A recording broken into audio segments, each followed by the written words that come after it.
You're listening to the Author Stories Podcast, bringing you the story behind the stories and the storytellers. Margaret White, Terry Brooks, Sheena Kamal, Matthew Quick, J.T. Ellison, Walt D. Williams, Brad Thor, Corey, Dr. O, Brandon Sanders, Robin Long, Ernest Klein, Jim Butcher, Sherwin Harris. Visit hankgarner.com for archives of all the shows. Today's guest is David Baldacci.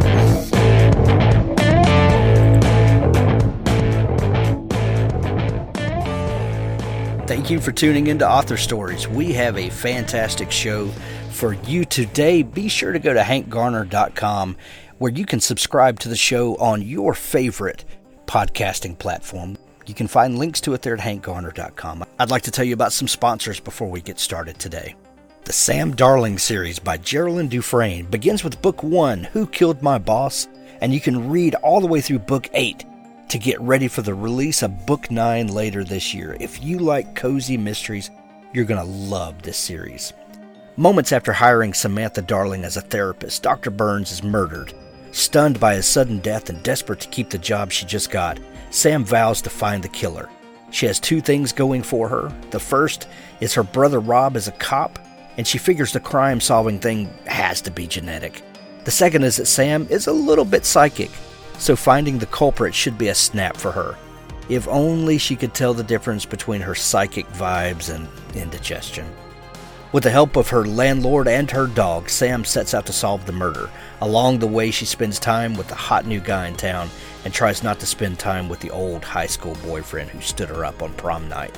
Using her vibes, her wit, and her charm, Sam solves the mystery, but not before going in the complete wrong direction more than once. Don't miss Book 1, Who Killed My Boss? And read the whole Sam Darling series. There's a link to it in the show notes. The Clockwork Detective, Constable of Aqua, Book 1 by R.A. McCandless. Aubrey Hartman left the Imperial battlefields with a pocket full of medals, a fearsome reputation, and a clockwork leg. The Imperium diverts her trip home to investigate the murder of a young druid in a strange town. She is ordered to not only find the killer, but prevent a full-scale war with the dreaded Fae. Meanwhile, the arrival of a sinister secret policeman threatens to dig up Aubrey's own secrets, ones that could ruin her career. It soon becomes clear that Aubrey has powerful enemies with plans to stop her before she gets started. Determined to solve the mystery, Aubrey must survive centaurs, thugs, and a monster of pure destruction. You need to check out this exciting new series from R.A. McCandless, Steampunk Meets Urban Fantasy, and The Clockwork Detective. The Zombie Road Omnibus, The Roadkill Collection by David Simpson. Buckle up, it's gonna get bloody. Get the Zombie Road box set featuring the first 3 books in the award-winning Zombie Road series for over 1,100 pages of action-packed, suspense-filled, post-apocalyptic fiction. Includes Convoy of Carnage, Bloodbath on the Blacktop, Rage on the Rails.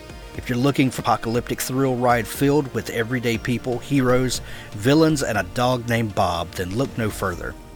Full of thought-provoking ideas that cover uncharted territory in post-apocalyptic fiction, this series will keep you rooting for the good guys, despising the bad, and turning the pages until the very end. The Zombie Road Omnibus, The Roadkill Collection by David Simpson. Homefront, an Expeditionary Force audio drama special from Craig Allenson. A full cast performance of a thrilling new episode in the New York Times best-selling Expeditionary Force series. After the latest mission of the Starship Flying Dutchman, Earth is safe, not just for a year, but for hundreds of years. The ship's weary crew wonders what they will do with their lives in the peacetime, but the enemy has other plans, and there's danger on the home front. Starring Zachary Quinto, R.C. Bray, Kate Mulgrew, Robert Picardo, and everyone's favorite AI, Skippy the Magnificent, alongside a full cast. Includes plenty of pew pew pew original sound composition and maybe some singing by R.C. Bray. Homefront, an Expeditionary Force audio drama special by Craig Allenson. Now stay tuned for the show.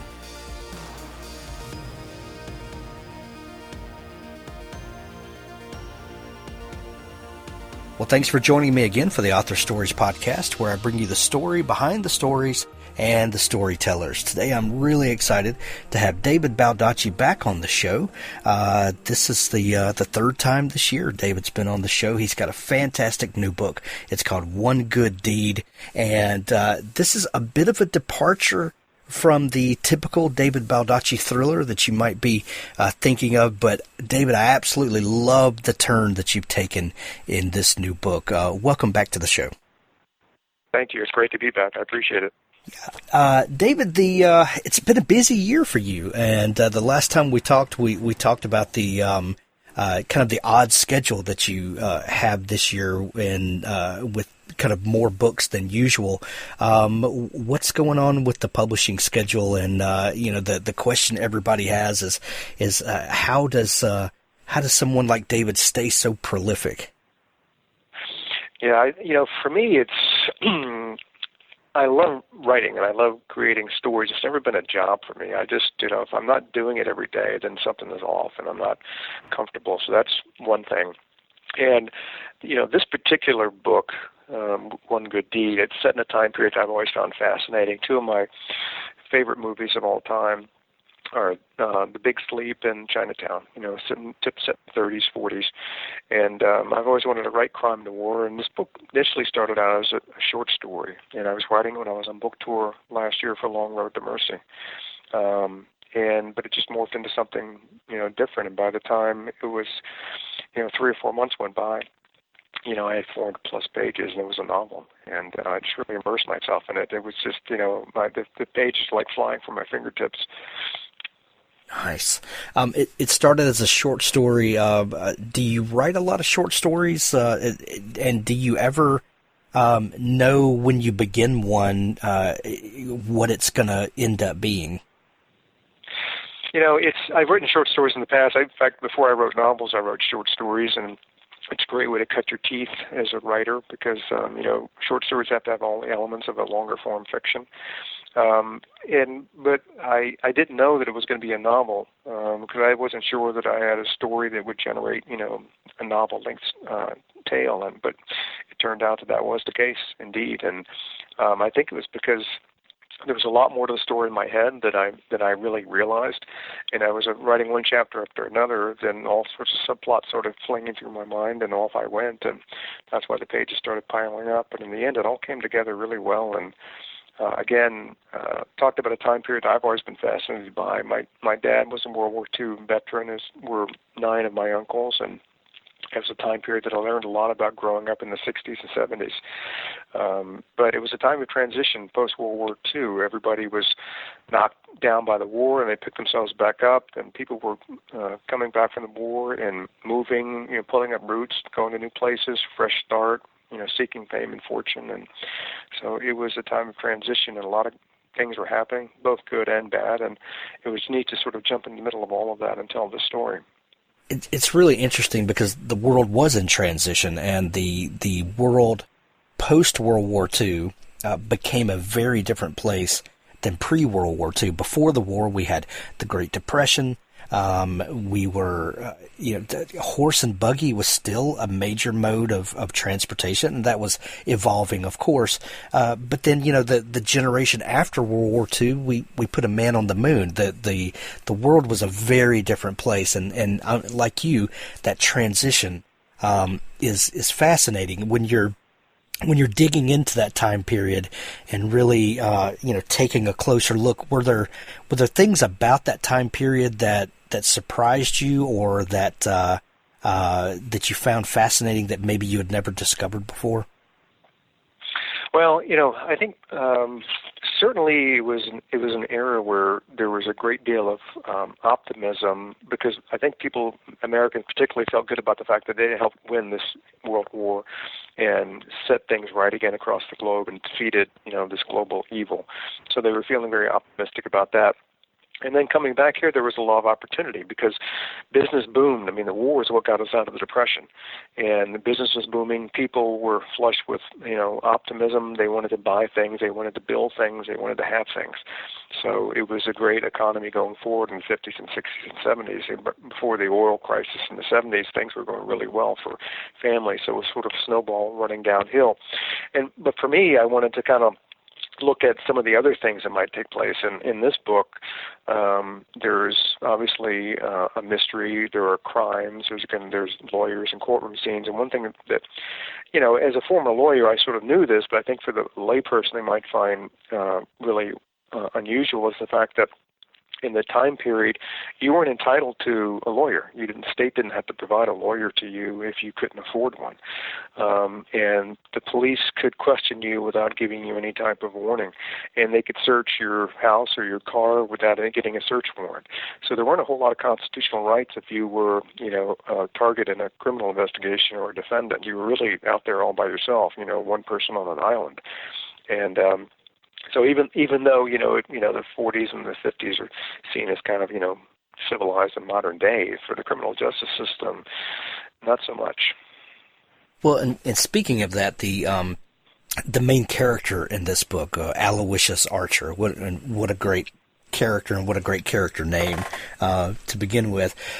Is this character that's a little down on his luck and in the midst of a system that it seems like is just out to get him. There's everywhere he turns, it seems like it's inevitable that he's going to be back in the system. What were some of the things that you did to kind of prepare for writing that part of the story where it seems like the system is just geared to keep him there? Yeah, it was interesting because I think the key thing about Archer is that he's a straight-talking kind of guy, but he might be naive and be manipulated in certain circumstances. Again, he's not even 30 years old yet, and he's been, fought in a war and been in prison, so it's not like he's seen a whole lot of normal life. And for me, I think you can get into a paranoid rut where you feel like everything is stacked against you. You're never going to get a fair shake, and you can go down a dark road and maybe decide, well, what if they think I'm a criminal? Then I'm going to be a criminal.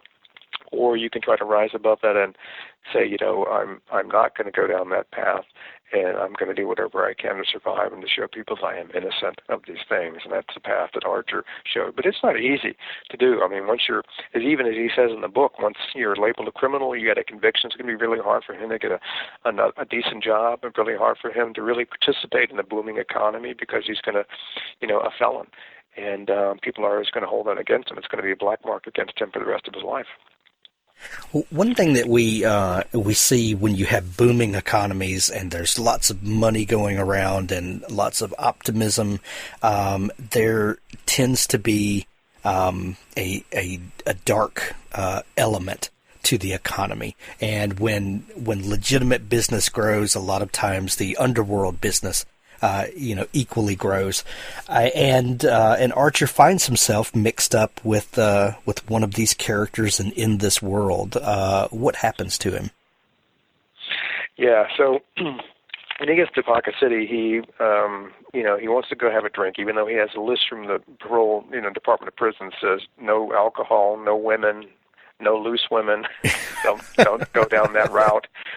So of course, the first thing he does is he goes and finds a bar, and so he goes to the bar, and he meets a guy there named Hank Pittleman, who's a local prominent businessman, and he has a proposition for Archer, and the proposition is, I got a debt that needs to be collected from this guy Lucas Tuttle. It's a bunch of money, and I want you to go get the collateral, the car that he put up as collateral for the loan. I want you to go get the car, and if you do, I'll pay you $100.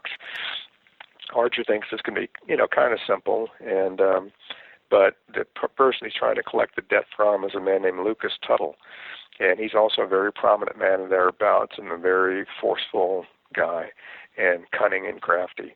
And he has a daughter named Jackie Tuttle, who, ironically enough, but it's explained in the book, she is sort of Hank Pittleman's mistress, and Archer also meets her and, kind of falls for her, too. She's quite an interesting character as well. So he gets caught up in this kind of the shady side of Poca City right from the get-go, and caught between these two titans of the town, and they're sort of being ground down between them. So right from the get-go, he is, fallen into this trap, and he's not really sure how to get out of it. We talked earlier this year about The Stars Below, your newest YA fantasy in the Vega Jane series, and we talked a little bit about world building and how fun it is to create a whole new world when you're writing fantasy. In One Good Deed, this setting can almost be like that because we are just far enough removed from this time period that a lot of things are foreign to us, and you really do an excellent job of painting that setting and making us feel immersed there. When it comes to world building, whether it's fantasy or whether it's an historical time that we are far enough separated from, that there are things that we need to notice about it. How do you go about the world building to immerse us so easily into the story? I really think I build it from the inside out. So the first thing I look at are small, simple things, but things we do every day. So when I say build from the inside, I'll take a character, Aloysius Archer. How is he going to live day by day in 1949, and what do I need to show in that time period to make the reader believe that we're really in 1959? I've jumped into a time machine and we're back in 1949. So it came down to as simple as what sort of clothes will he be wearing, how much things cost there, where would he eat his meals, where would he stay, what kind of liquor would he be drinking, what kind of, how would he get from point A to point B, and then move outward, what sort of vernacular would he talk with other people, and, the relationship with men and women were very different back then. It was a very misogynistic time period in the country and around the world. Women were clearly treated as second-class citizens. And then you move outward from there, and, you show the town, the sort of businesses would be there, the modes of transportation, how the police would interact with people.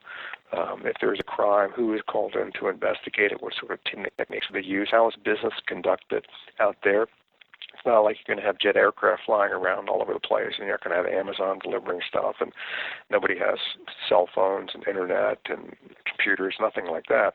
So really, you start with the basic question of what does Archer do when he gets up in the morning? Where does he go? Where does he eat? How does he buy his clothes? What do things cost?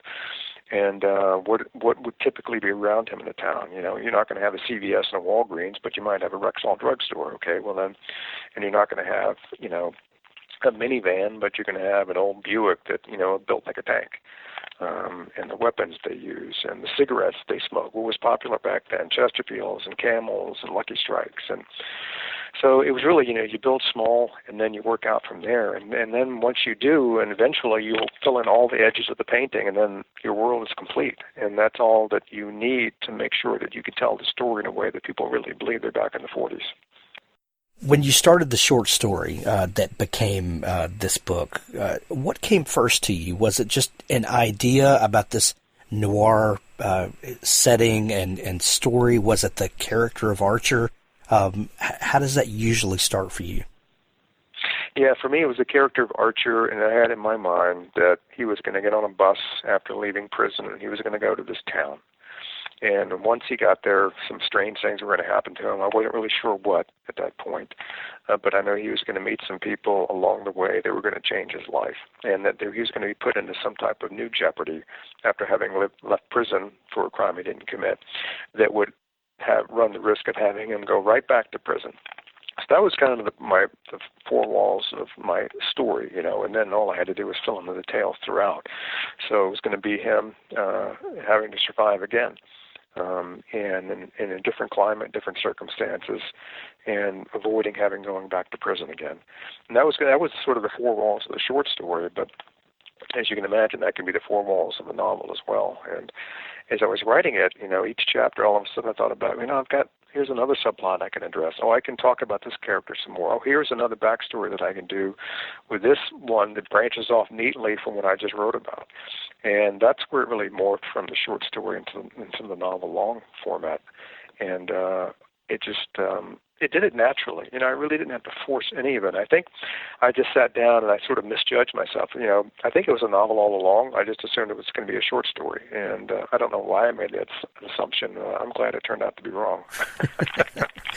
Do you have a schedule that you kind of lay out for yourself? And I'm this part of the year I'm going to work on a Memory Man novel. Another part of the year, I'm going to work on, maybe a different series. Do you kind of have a work schedule laid out that you try to operate by, and if you do you leave room for, a surprise book like this one? I do try to block out my time like that, because I have a publishing schedule. If I know I'm going to come out in the spring and the fall, which I do most years, this year was just an anomaly, and I never had 4 books out in 1 year, and that's just strange. There's no plan about that, but I do, so I know if I'm going to have a book out in the spring and the fall, that I have to have blocks of time set aside to write, whatever book those are going to be, and I try to be very methodical and disciplined and professional about it, because otherwise you can't hit your marks, and if you can't hit your marks, then you're going to miss a publication date, and that's not going to be good for anyone. So I've done this for so long, it's kind of instinctual in me now, what I need to do in order to get to where I need to go. When you're writing a novel, there are lots of writing teachers that will teach you story structure, and at certain points of the story there needs to be a rise or a fall in the action. There needs to be an inciting incident at this point, and not necessarily that you're thinking formulaic, but do you think about those things in the writing, and looking at kind of how the story's flowing, and I guess what I'm asking is there a kind of a conscious or unconscious pattern to storytelling that you think about in the writing? I think that the best thing you can do is, instead of thinking, oh, it's chapter 11 and nobody's died, I'm going to have somebody die, that if you build a story from the ground up, such that you have such an interesting premise that organically and naturally interesting things flow from that throughout the course of the story, that's the best way. It's almost like it's far better to let the water flow out and just go where it wants to go, because it feels right, rather than trying to take a round peg and pound it into a square hole just because you feel like the pacing is lagging all of a sudden. If the pacing is lagging, the right fix is not to have somebody die or explode a bomb or something like that, but it's to go back and fundamentally fix what is wrong with the story. And it could be that you have not built a foundation such that it throws off enough interesting things happening along the way to support a feature-length, a full novel-length format. And it's better, instead of trying to just make something happen for the sake of making something happen, to go back and tweak the foundation of it to allow for those sorts of things to sort of naturally flow from the story you're trying to tell. And it could be as simple as adding an additional backstory, adding another character who might bring something fascinating to the story that wasn't there before, or adding another plot point that allows a character to have to go off and do something that, and then in turn might put them in jeopardy or in peril somehow, or leads them to a vital clue, or discovering something that helps to further the story along.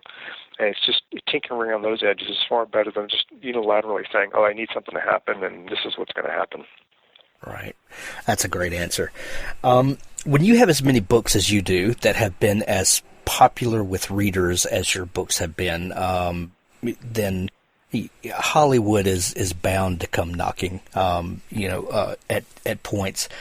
You've had movies made. I think you've got a television series in the works, don't you? Yes, we do. We have the Amos Decker series. Yep. Nice. When is that going to be available? Any idea? Yeah, not yet. I mean, it's still in development, and I always tell them, and I don't want to hear from you until the premiere date, because then I know it's going to happen. Otherwise, you just set yourself up for disappointment. It's a funny world out there. Right. My family and I watched Absolute Power just a month or so ago. Digging through some movies and said, oh, let's watch this. We haven't seen it in quite a while, and fantastic movie. But one thing that I noticed is there's an entire character written out of the movie that is a prominent character in the book. Yes. Which was kind of stunning to me at first because I didn't think about it years ago when I saw it, but it was fresh on my mind. And, as a writer who puts so much of himself and so much of your time and your soul and spirit into what you're writing, and then to see it interpreted by someone else, and what does that feel like to see your stories interpreted in a way that was not your original intention? And you may argue that that's the best thing for that format, but it's got to be weird. It is. It can be challenging, and if you let it upset you, you can upset it. And the reason Absolute Power was changed so dramatically was because Clint Eastwood was the director and the star, and he felt like we didn't need a young lawyer to be the hero. I'm the hero. I'm Clint Eastwood, and so that was Clint's call, and I wasn't going to second guess him. I found going forward that when filmmakers come to me and they want to buy and adapt some of my stuff, then I said, well, let's have a talk, and let's talk about your vision for the story.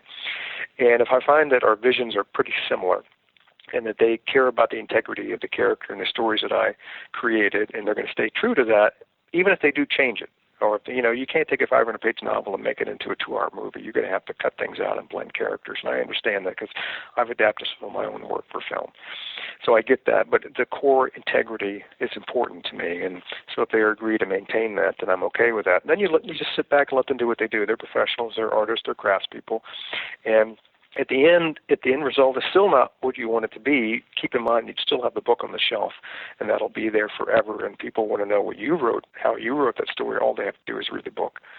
And my litmus test is, and it's worked well for me over the years, and I've told other writers, and they've told me it's worked well for them, is that I never want to have so much control over a film or television project such that if it fails, they can blame me. That has worked incredibly well for me. Yes. I know that you are you have a great desire to give back, and that your philanthropy work is ongoing and pretty broad. Can you tell us about the Wish You Well Foundation and what the purpose of that is, and what it is that you guys are trying to do?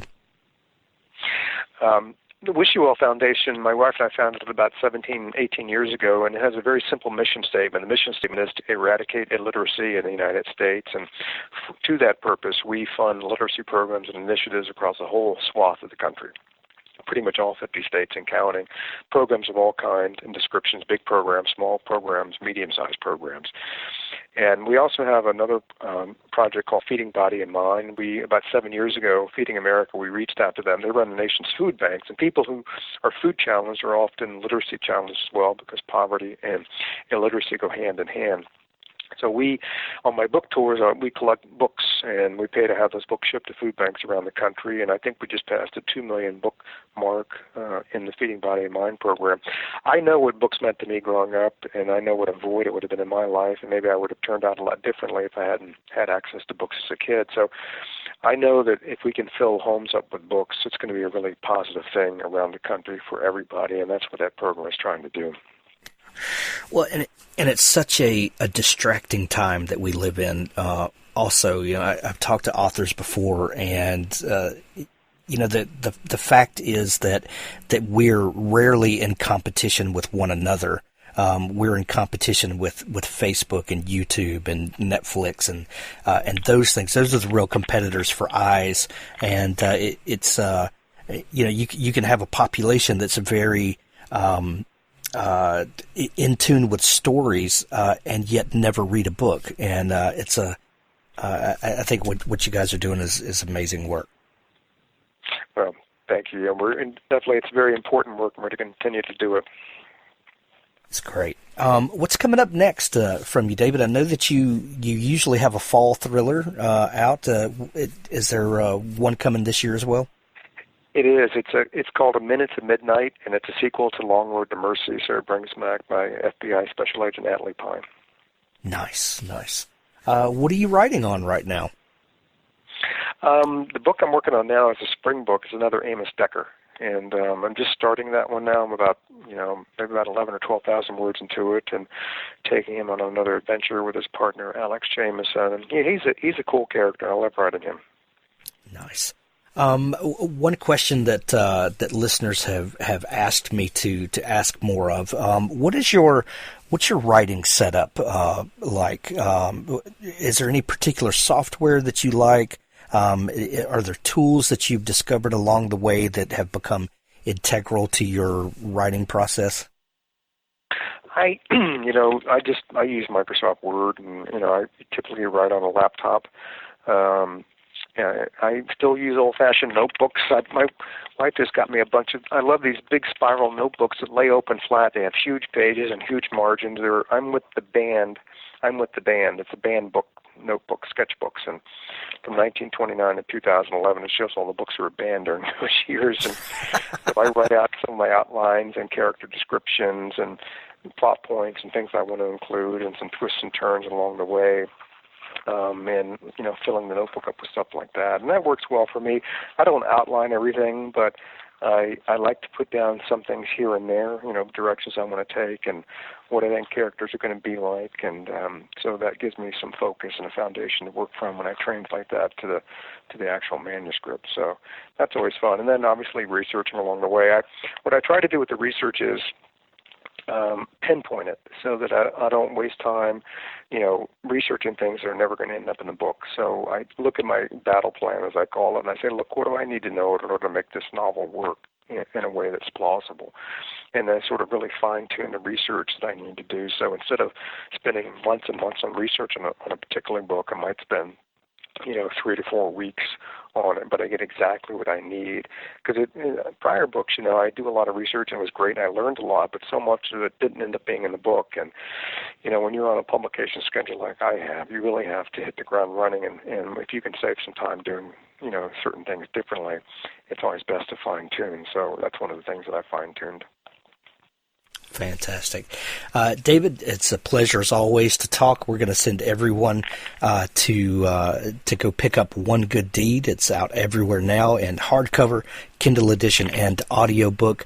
If people are wanting to dig into your back catalog and follow along with news coming up, where can they find you online? They can go to davidbaldacci.com, and that website is linked to all of my social media platforms, so Instagram and Twitter and Facebook, and then wishyouvellfoundation.org will tell you all the things you need to know about the charitable arm. Excellent. David, thank you so much for taking time to come back on the show. Oh, same here. I always enjoy it. I appreciate it. Thank you. Thanks for tuning in to the Author Stories podcast. Be sure to subscribe at hankgarner.com or on your favorite podcasting app. Now stay tuned for an audiobook excerpt from Richard Gleaves' The Jason Crane series. What in the name of Carl Sagan was he doing in the cemetery on Halloween? What was he thinking? He whirled, expecting the Headless Horseman himself to be waiting on the road ahead. Or was he lurking behind? He wanted to run, but now the bridge ahead worried him. Doesn't the horseman haunt bridges? Could he avoid crossing it somehow? It terrified him. Why? It was just a stupid bridge. The gloom beneath could have been the lair of a troll. Billy Goat's Gruff. Mama used to read that. The troll waits beneath for the fattest, sweetest goat. Jason thought he saw something on the far end of the bridge, a shape of some sort. He stepped onto the bridge and gripped the knotty railing. He felt the ground drop away beneath as he edged forward. His eyes remained on the shape. It's nothing. It's nothing. Is it nothing? No troll attacked him as he reached the other shore. The looming shape was only a stupid stairwell opposite the bridge that climbed up the hill and into the main cemetery. He turned left and ran, admitting defeat and letting the fear take him over. He ran southward down the long, dark road. His initial burst of adrenaline ran its course and he slowed, then walked again, limping a little. Headstones slipped past on the right. He still had enough light that he caught his reflection occasionally in the polished stone. He looked very young and very thin. He could feel his vulnerability as he walked along. He grew aware of his own body, the touch of his starchy dress shirt and his jacket and the soft weight of his backpack. He saw himself reflected in the headstones, just a container of warm fluids, flimsy work for a blade or a hoof or a sword. He felt shatterable and transient, and his next breath was not guaranteed, oh no. The leaves made a faint oceanic rustle all around. The insects sang their three-note songs. Jason Crane, Jason Crane, Jason Crane. Jason sang a wretched pop song as he walked, something about having no self-control and no bitches and not enough money. He sang it softly, absent-mindedly, as if reciting a psalm. He passed Reese, Finnerton, Bain, Ekdal, Forest, Black, Small. There. He saw the gate at the end of the road. But the gate would be locked, he remembered. He would have to climb the embankment and cross over the churchyard. He could see the spire of the church above and the weather vane spinning against the sky. He would rather climb this gate than face that churchyard, but the spikes on top made leaping the fence impossible. Okay, just be quick. Something caught his ear, a brittle, clipping sound. He scanned the crest above and saw a horse silhouetted among the graves. It looked to be tied to a branch of the locust tree. He had heard its hooves as it shifted from foot to foot. It rustled somehow. His breath caught. He forced himself to be calm and rational. Some Halloween thing, maybe, for some event. He found the stairs and ascended, sideways, ready to bolt if necessary. He watched the horse, but when he neared the top he saw the rider, standing upon the shallow depression of the horseman's grave. The figure was motionless, a dim shape that absorbed light and gave nothing back. He could make out the shape of the boots and the legs and two arms held away from the body, palms down. Just a man? But the cape of the thing was not normal. It contorted painfully, twisting in the air even though the wind wasn't blowing. It wrung itself and billowed and whipped slowly, as if the figure wore a wave torn from a black ocean. And above its shoulders, is he headless? Is he headless?